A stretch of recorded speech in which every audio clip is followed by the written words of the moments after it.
Welcome back, everybody. Sorry I've been away for so long. It's been a few days because I was with family, and family's important during times when family is needed to be together. So now that I'm back, I am going to cover some of the stuff that I have missed. This is actually quite recent, and I will be giving further thought on it in the weekly recap on Sunday night with Kate and Ambassador.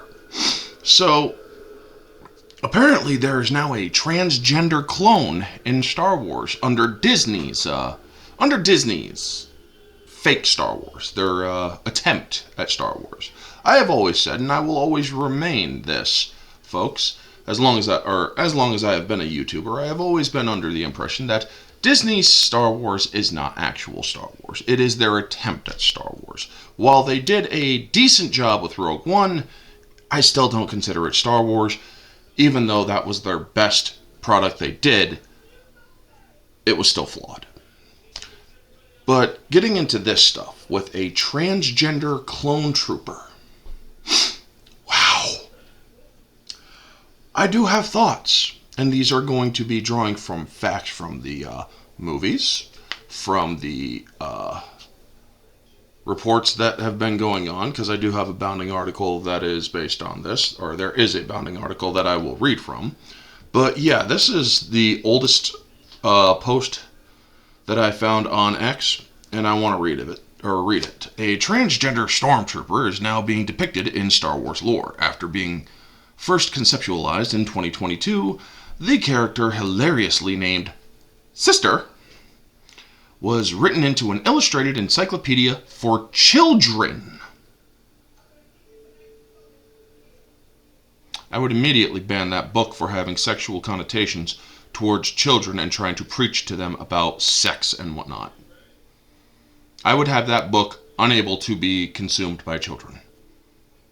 It is not people's place to indoctrinate children about body mutilation.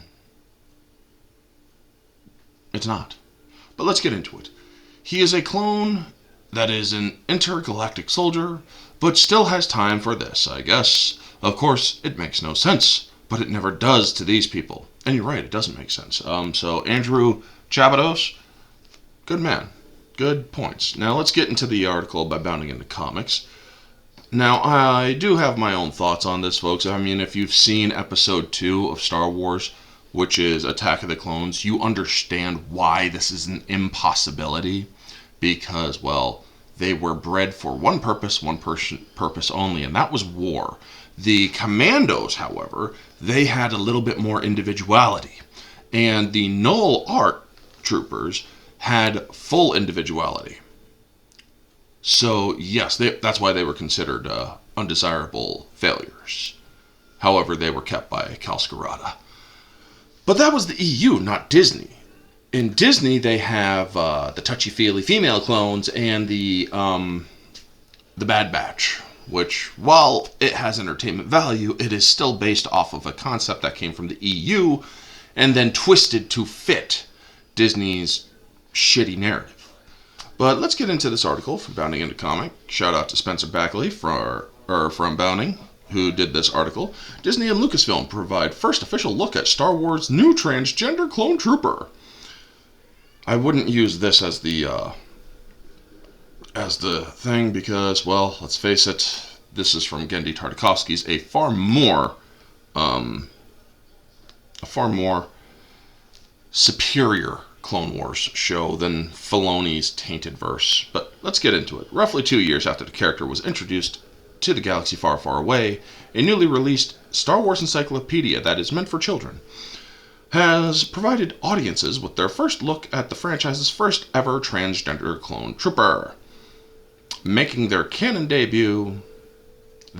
supposed canon debut, over 2 years ago in author E.K. Johnston's 2022 prequel-era young adult novel, Queen's Hope. Very little background information, Spencer, work on your editing, please, has been provided about the clone trooper in question. Born of a Camino cloning facility and named Sister by her fellow clone troopers, Neither Johnston nor fellow Star Wars author Mike Chen, who penned the character's only other franchise appearance in the 2022 novel Brotherhood, have truly delved into the character's history, medical or otherwise. Truly, all that is known about Sister is that he served alongside Obi-Wan Kenobi.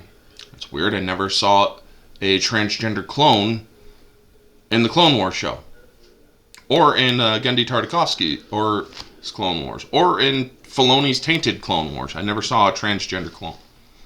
So, weird.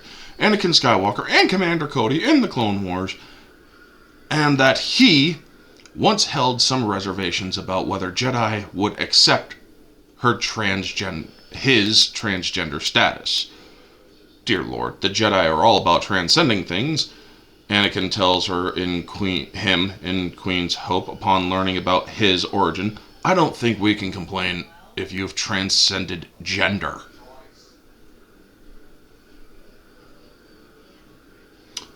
The amount of mental delusions in this person's mind and in this story is staggering.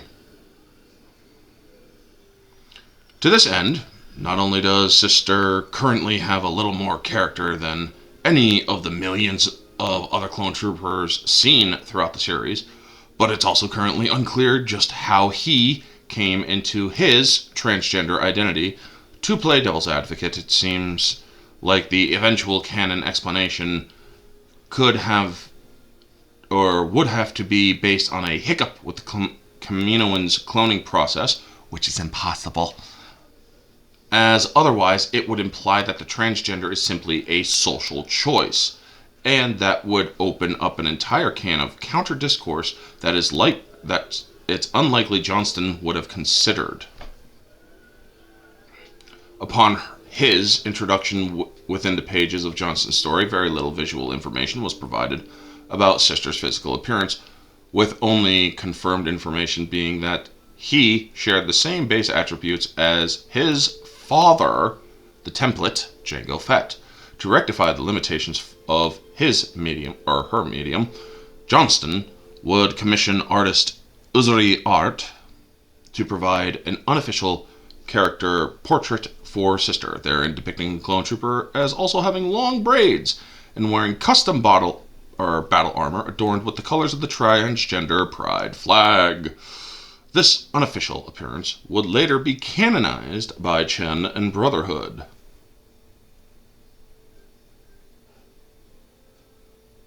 This is ugly, and it's also an impossibility in the Star Wars universe.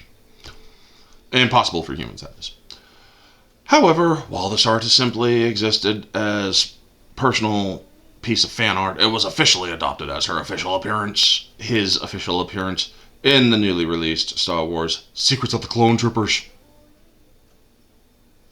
Dear Lord. An illustrated encyclopedia intended for kids, written from the perspective of Bad Batch's Captain Rex. Captain Rex was before the Bad Batch, Bob. Per noted, Star Wars new-oriented Twitter account Star Wars Holocron, this guidebook officially canonizes Sister's above appearance, trans-colored armor and all. When one of our kind expresses her gender identity differently than his fellow troopers, he featured he'd have to hide who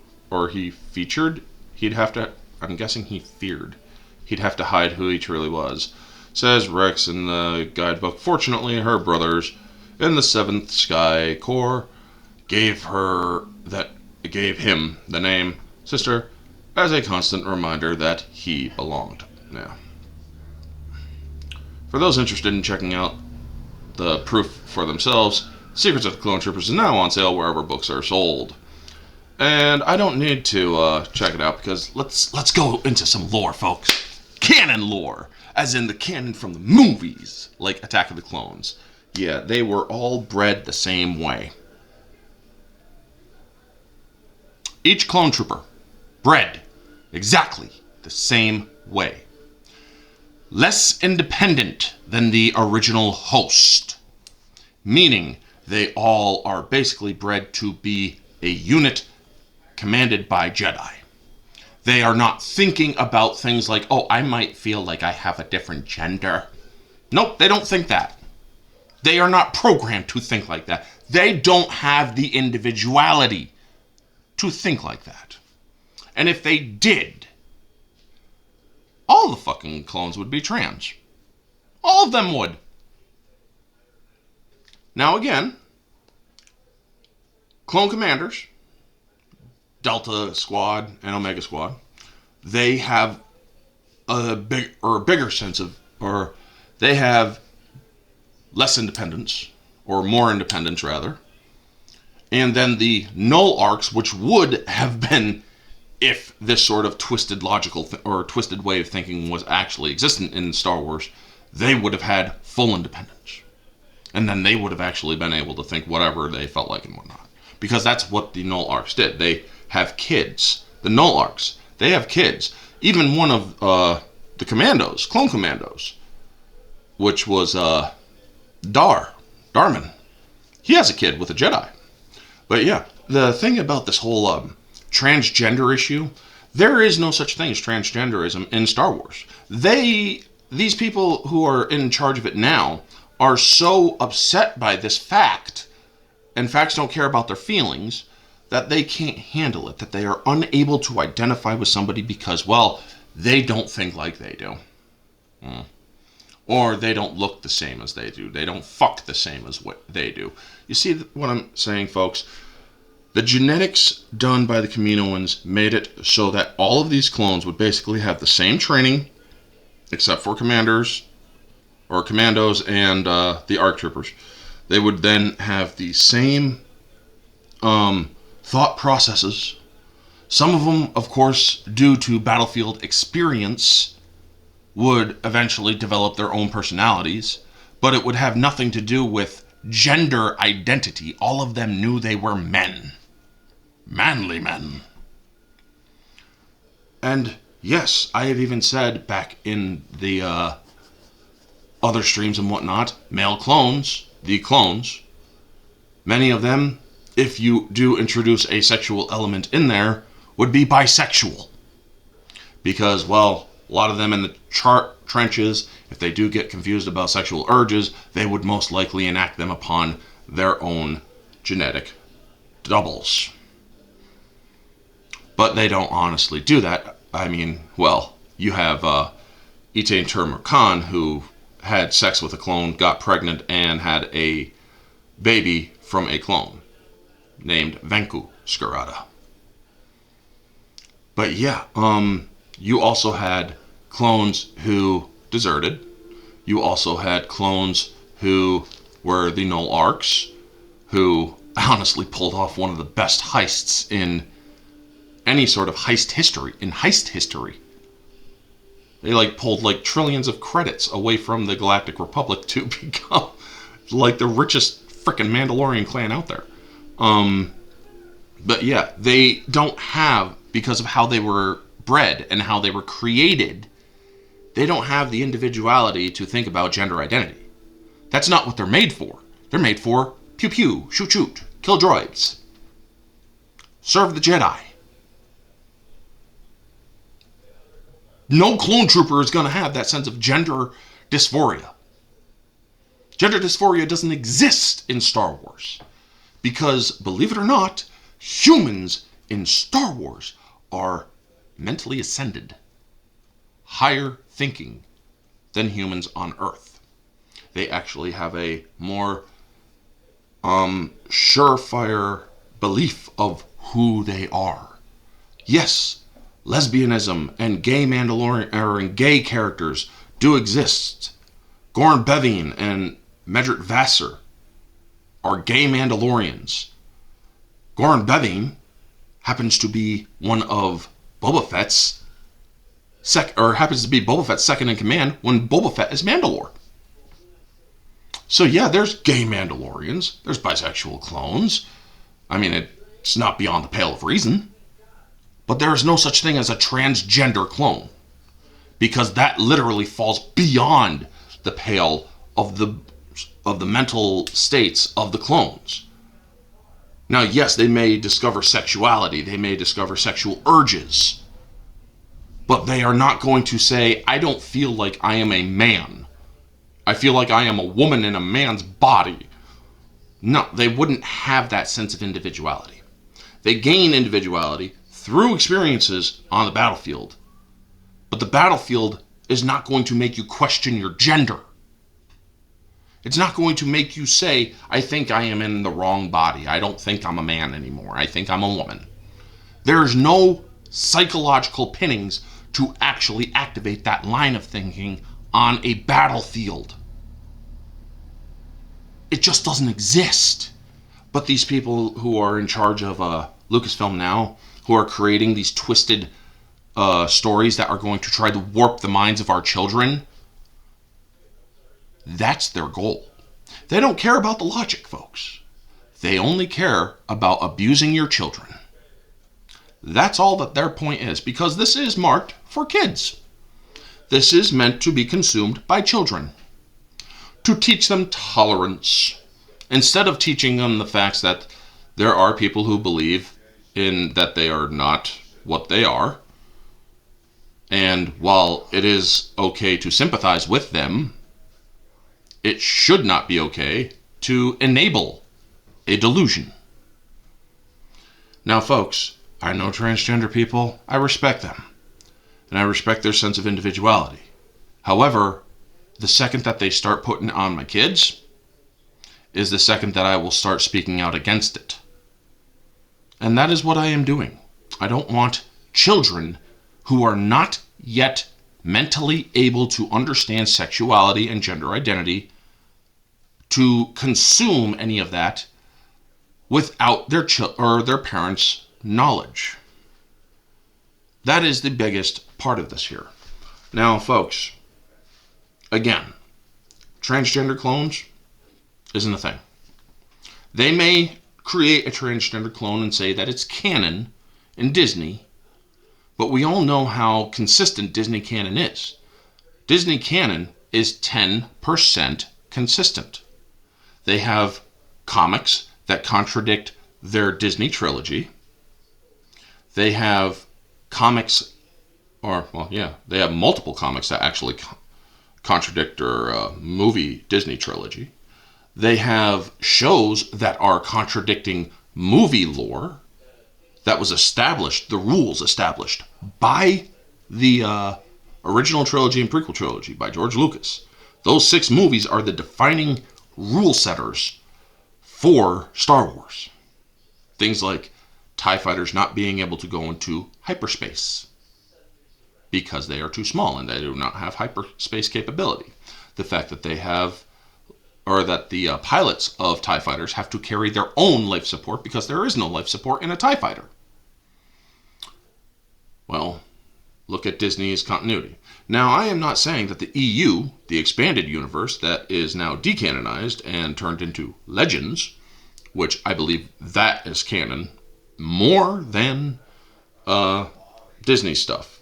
However, I prefer the EU pre-2008. Yes, there is that Darth Plagueis novel. I like about 80 to 90% of it. I don't like the Dathomiri Maul in there. Maul was born on Iridonia. He's an Iridonian Zabrak. He's not a Dathomiri Zabrak. There is no such thing as Dathomiri Zabraks. There are Night Sisters, yes. There are the Witches of Dathomir, yes. There is no such thing as Night Brothers, who are Zabraks in the legends that I know and that I care for. However, they did that with Filoni. Filoni fucked everything up. Filoni created Ahsoka. Now, while a lot of people have said that, people don't have a problem with Ahsoka, I do. Ahsoka doesn't exist. But that's a video for another time, you know? Right now, this transgender thing, it's just another pander. That's all. And if you want to protect your children, don't let them consume it. Because otherwise, you're just endangering your children to warped ways of thinking that is only enabling a delusional mindset that unfortunately has tainted today's society. Anyway, folks, that is the video. You all know the drill. Like, comment, subscribe, share, all that jazz. Let me know your thoughts down in the comment section below. What do you think of this? Do you think that clones can have the sense of individuality to become trans? Or do you think that this is a bunch of horse shit that people just wanted to create because they can't identify with people any other way? Let me know all your thoughts, folks. This has been Orange Chat. Y'all have a wonderful day. And always remember, stay humble.